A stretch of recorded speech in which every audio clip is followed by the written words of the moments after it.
Thank you so much for coming to the kickoff of our third Eat Local Week. So this week celebrates our progress in local food. It celebrates where we are in the moment. Our events showcase the entire system from crops to commerce.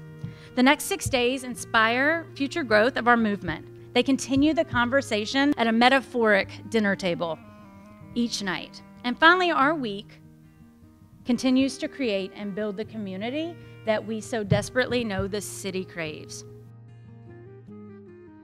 So very frequently, the news that we get out of Washington is that a lot of our greatest ideas end up being mired in political bickering. More commonly than not, a lot of our really great ideals get lost down in the weeds.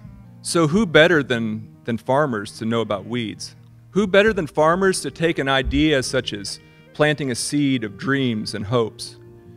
Because that's what farmers really do. They plant seeds for a living. It's not rhetoric. And for me, on my farm, it can never just be about the story. It can never be a campaign promise. It has to be about the journey and the destination. The average age of farmers in this country is 60 years old, okay? Somewhere, somehow, my generation, I'm 39, we didn't become farmers. And we can't make that generation come back. It's gone. It's like a Hemingway lost generation kind of thing. But what we can do when we shop local and we give people hope for sustainable salaries, we can make sure that the 20-year-olds in this picture are going to have that sustainable living. Where are people growing food? Where are people allowed to grow food? Often vacant lots, often, places in communities that are marginalized, low-income communities, communities of color, places where, a lot of crime or there's not a lot of, activity going on. That's where we're able to, take over these lots and start growing food. Urban farms have the responsibility to recognize and serve the existing community. You have to always keep that in mind as you're growing food in an urban setting, what your role is. And it's not just about growing food and being productive as possible, which is amazing and, what we're trying to do. It's also seeing an opportunity and transforming that and turning it into a place for community building. The future of urban farming, to me, in DC and in, the United States, the world, is to become the new community center, an edible community center. Produce only, what does that mean? And, for us, it is the golden key to basically building a local food economy. And that means that our farmers grow what they sell, or if they are a producer or a baker or a jam maker or a cheese maker, they actually make what they sell. And why is that important? The reason why it's important is that basically that forces the economy to put money back into the pockets of the people that are actually doing it and into the economy where that person lives. Borough Market started me off. There was one particular sandwich there run by, made by this company called Brindisa, and that sandwich started me on my long journey into curing. I left Europe and got back to the States and started making stuff. And so I had no idea how the process of making salamis was. And this is sort of one of my first home attempts at making this. And I didn't realize that there was a lot of equipment involved. There was a lot of time, temperature, all of those things that are hard to, it's hard to reproduce an Italian cellar in your living room, Neighborhood Restaurant Group is set up as a kind of restaurant and food business incubator, with a team that supports the individual storefronts with a range of business infrastructure. Gradually, I started to believe that there might be a more meaningful way for us to engage some of the issues that are the most glaring.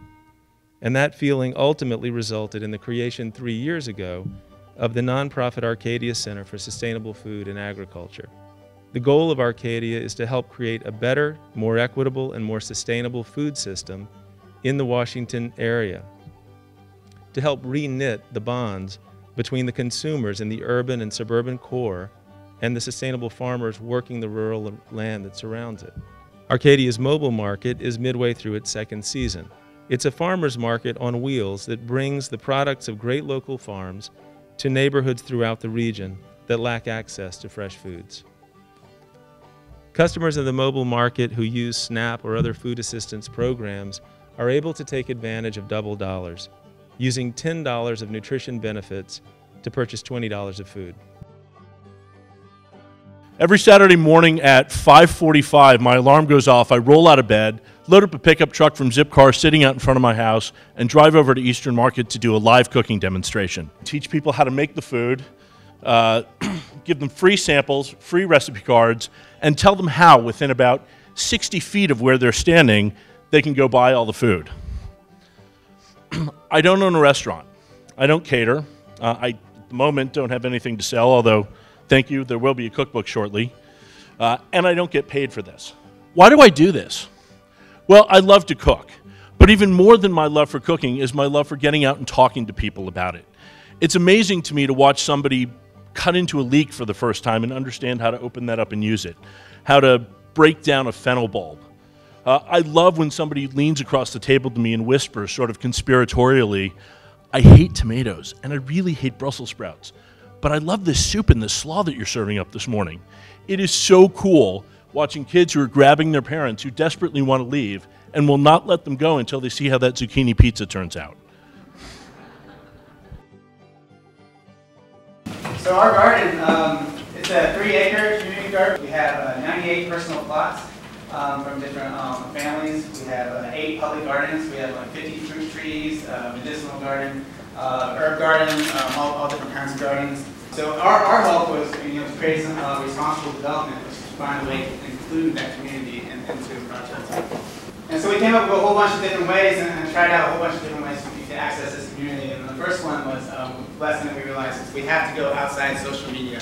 Unfortunately, there's a thing called a digital divide. For a lot of lower income neighborhoods, they don't have access to computers, or if they do, they don't have they may not be tech savvy enough to kind of figure out the latest tweet about which garden's opening up or anything like that. So we kind of had to go back to the basics. We had to do a lot of flyering, a lot of door to door. We had to do find high traffic area. We made posters. We made all our posters bilingual. And one of the great things is when we had always garden festivals that kind of attracted people. We had this recipe where we would have a moon bounce and free food, and that seemed to attract people. Afflicted by this terrible disease of bigness. We're obsessed with big, robust, virile, industrial solutions to all of our problems. And I think we especially see that in food, with this obsession with